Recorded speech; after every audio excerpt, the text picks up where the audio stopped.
Another week means another bit of add-on drama, but this time around it's much more serious as the add-on at fault is one of the most used and was generally considered socially acceptable, that being GShade. For those who don't know what's going on, I'm going to give a quick rundown of everything that happened and why you should probably uninstall GShade. Let's get into what happened. So all this apparently began with the developers being a bit petty and upset with how people were utilizing GShade with other programs. And so, they introduced a patch to combat this. But their feelings were made very clear to a lot of people, as when some would log on, they would see the message, "Please see the GShade FAQ for information on how to properly use this shader." That just screams passive aggressiveness, but it was made worse by the fact that that FAQ apparently didn't work half the time. And when people would go to the GShade Discord to inquire about how to fix this, they were basically told to search the Discord and figure it out themselves. Just great customer service there. And as annoyed as people were with this, that annoyance quickly turned to outrage when people realized what else was introduced in this patch.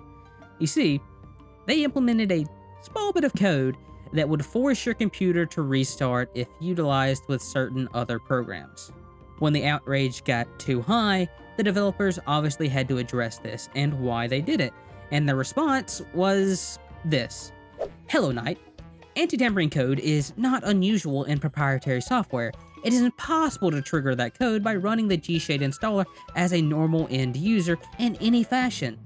You must call the individual function of the app from an external third-party program designed to utilize its function in a clandestine fashion. This was meant to be a lesson to you specifically about taking this approach to the problem.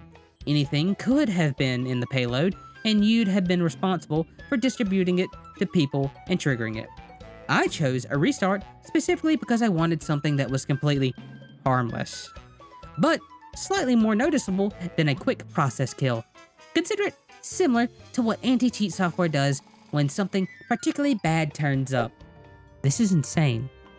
So to summarize what's going on here for people that might be a bit confused, is that in the most recent update, they added a bit of code that wouldn't trigger if you used the program how they wanted you to use it. But if you're to use it with any other way, like with any other programs that they didn't like, it would trigger this bit of code, forcing your computer to restart because they felt that was a harmless way to make people notice that they did a no-no.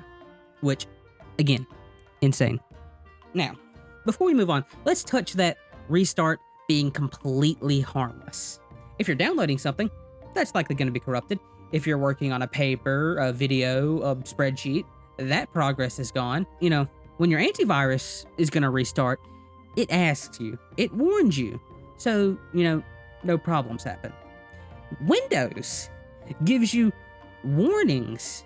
You ignore them, but it warns you before it restarts because a restart can be very detrimental. This annoys me to no end that they completely harmless. That is so stupid. Obviously, people weren't happy with this, and so they had to release another statement which says the exact same thing with one little exception. We're gonna roll it back because people didn't like what we did. People, again, weren't happy with that response, and so they released another one, apologizing to the community and moderators for improperly addressing the ongoing situation, and then saying the exact same thing they said in the last two posts, but we're going to remove this from the GShade installer, and we'll never re-implement it again.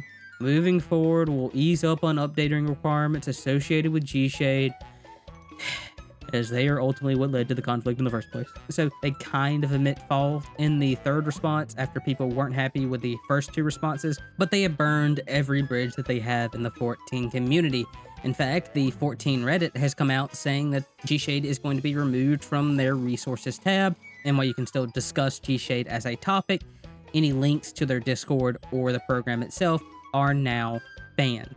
But the controversy doesn't stop there, as people are now having issues uninstalling the program, which is great for something that is basically malware. So if you want to uninstall, you'll likely have to do so manually, which I do recommend because even though the developers have said they're going to roll back these changes and never do anything like this again, I wouldn't trust them.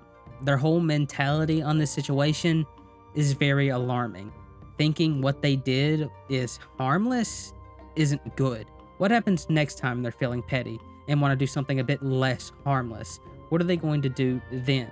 Anyways, if you're looking to uninstall, you want to get rid of these files here, and I'll be linking to this Reddit post in the description and the pinned comment. Silverwolf Gaming has done a great job compiling all the information of what's going on with the GShade situation, along with providing alternatives and obviously the files that you should uninstall to get rid of it. But that's basically everything we know about the controversy as of now. Like any drama, it might grow as the days continue. I personally can't wait for the third episode in this add-on drama next week coming, where Act does something to piss everybody off. See you then.